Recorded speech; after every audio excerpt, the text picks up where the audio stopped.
Күнделікті қайталана беретін аз тағам түрін ерекше ғып ұсынып көріңіз, өте дәмді шығады. Ең алдымен подливкасын дайындаймыз. Сұйық майға етімізді қосып, жақсылап қуырамыз, жуамызды қосамыз.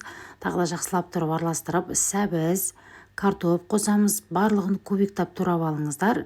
Барлығын жақсылап араластырып, кепкен укроп, паприка, дәміне қарай тұз және біраз қасық томат пастасын қосасыздар да жақсылап араластырып, суын құйып бұқтырып қоямыз.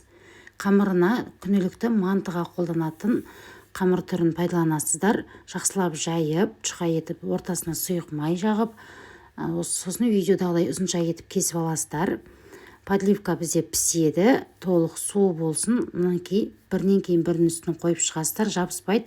Сұйық май болғандықтан бетін жауып, кемінде 20-30 минут көлемінде пісіріп аласыздар.